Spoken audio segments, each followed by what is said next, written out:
लेकिन माई बाप बाटल नहीं के पिताजी पे भी मान लेवे के भाई। लड़का कोना भाव में कहता कि के अरे बेटा को ही हमारा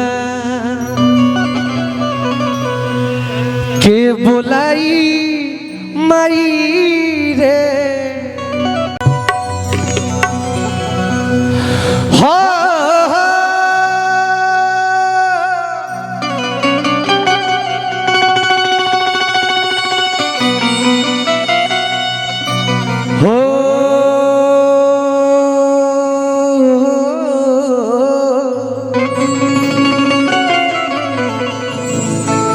कि जय हो बालेश्वर बाबा। एक बार अपना हृदय के पवित्र करे खातिर, अपना जीवा के पवित्र करे खातिर, प्रांगण के पवित्र करे खातिर एक बार पूज्य सरकार बाबा बालेश्वर नाथ के जयकारा लगा देती सबे, तो हमारा जीवन धन्य हो जाए। प्रेम से बोलिए बाबा बालेश्वर नाथ की जय जय। ये अपना खातिर बोले के बा, हमरा खातिर थोड़े नहीं के बोले के कहे के हो कि सरस्वती ने सूर्य दिया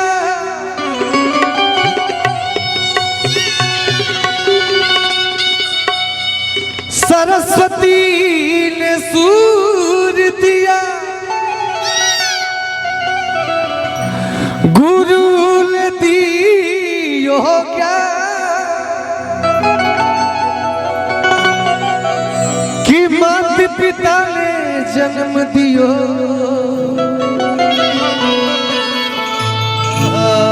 कर्म लिखे भगवान।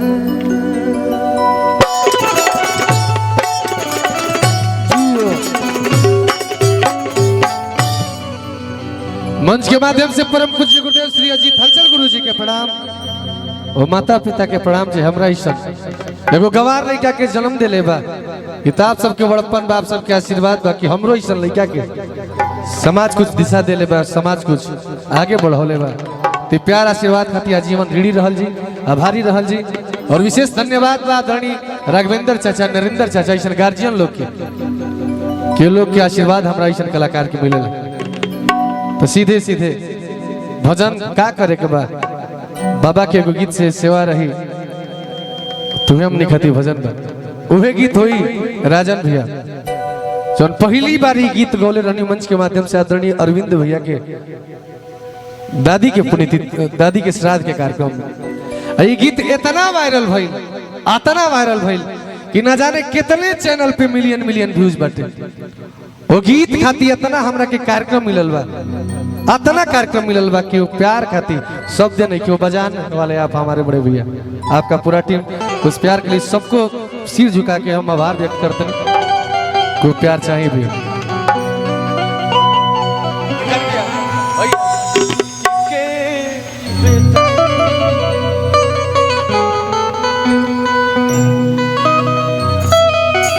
बाबा बने,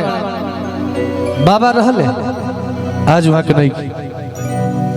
केहू के माई रहे, एगो समय आई कि माई ना रही।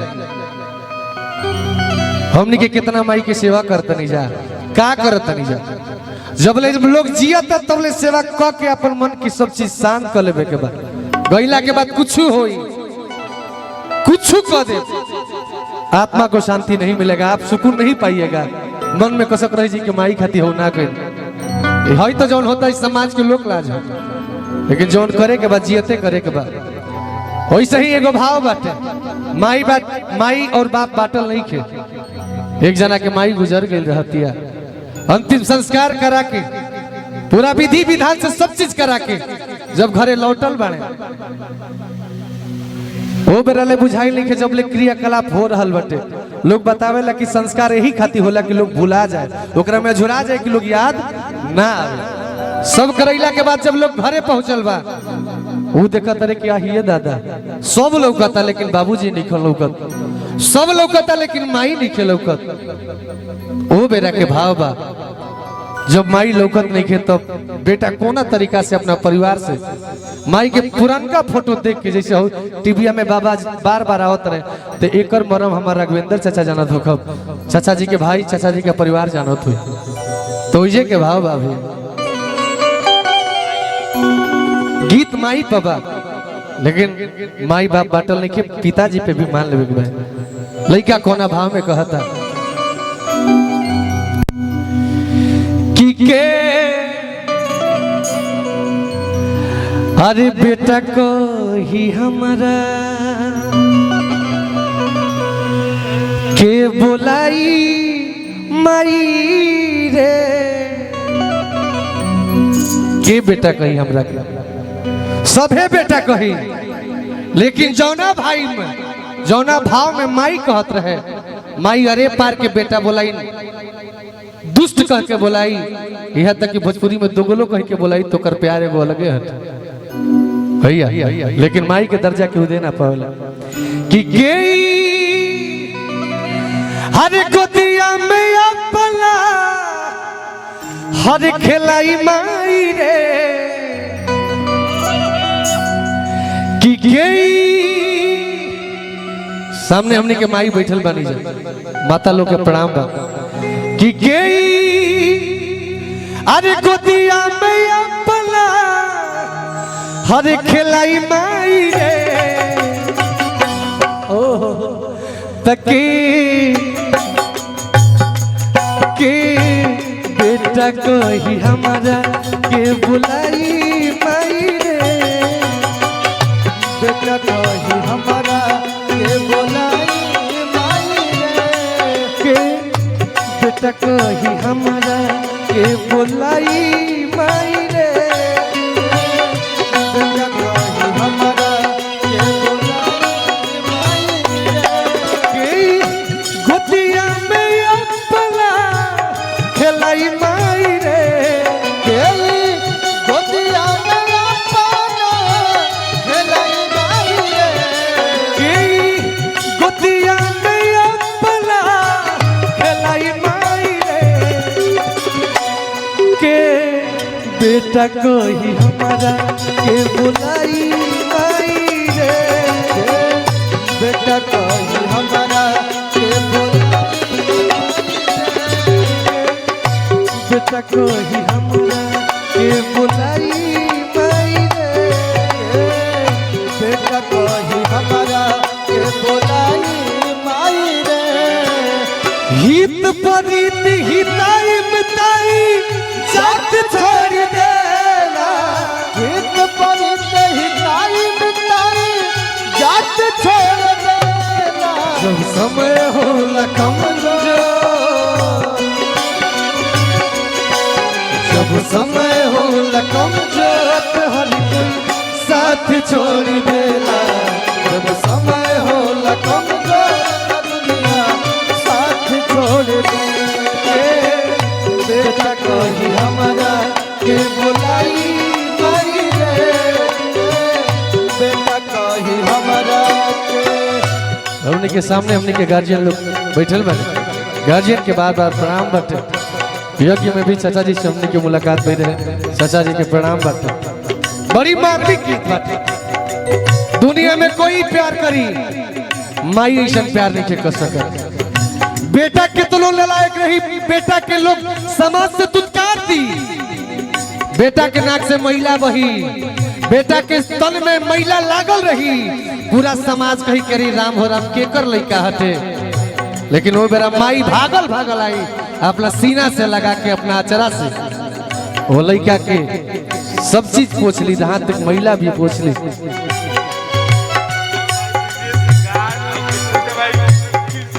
अच्छा हमने कहा आदरणीय विजय सिंह गार्ड चाचा जी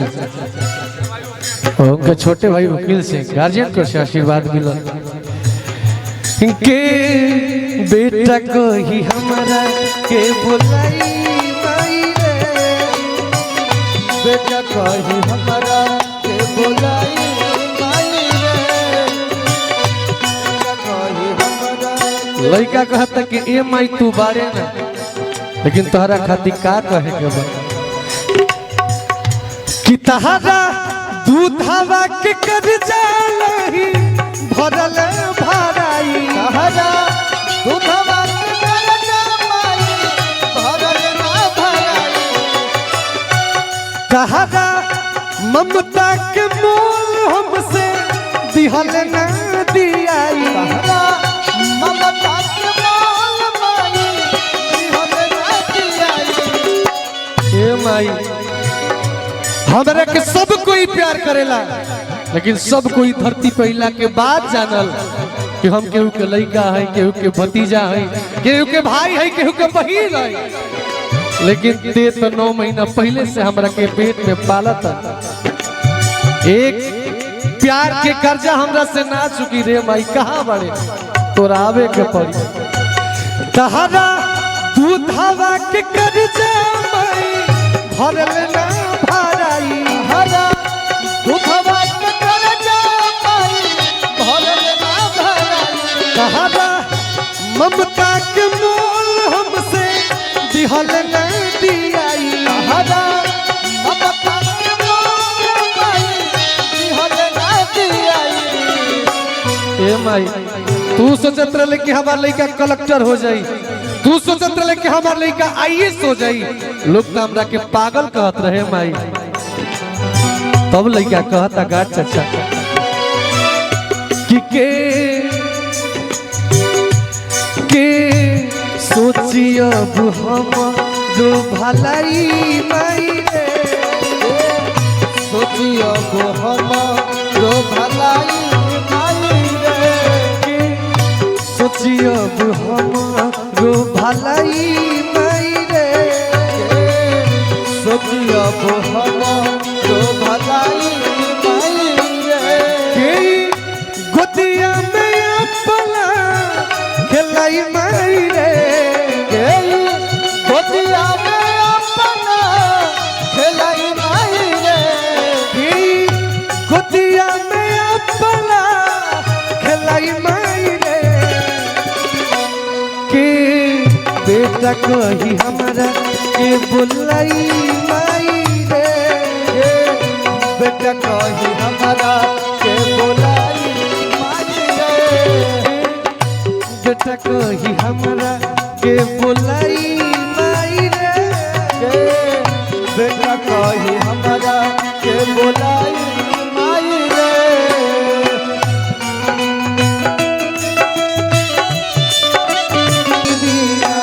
के बेटा कही हमारा के बुलाई माई रे लइका कहता तू ही बाडू जन्मवले पूरा दुनिया देखवले तोहे बारू जन्मवले पूरा दुनिया देखवले हमारा सुख खातिर माई कितना दुख तू उठवले हमारा सुख खातिर माई कितना दुख तो उठवले हमरा व्यक्तिगत जीवन में उस समय याद आवेला कि हमार माई कबो कबो ऐसा होकत रहे कि खाना कम रहत रहे। आम के समय में माई के हिस्सा में जब आम मिले तो माई कबो हमारा अपन आम अपना हिस्सा के आम कबो ना खैले रहे। वो आम हमेशा चुरा के रखत रहे कि हम भले ना खाई, सवेरे हमार बेटा खाई तो बुझाई कि 2 गो खैले बा। ई वास्तविक घटना बताओ तू ही बाडू जन्मवले पूरा दुनिया देखवले तोहे बारू जन्मवले पूरा दुनिया देखवले कि हमारा सुख खातिर माई कितना दुख तू उठवले हमारा सुख खातिर माई कितना दुख तो उठवले अब हे प्यार के अब का कही ई है सोचियो अब तारवाई माई रे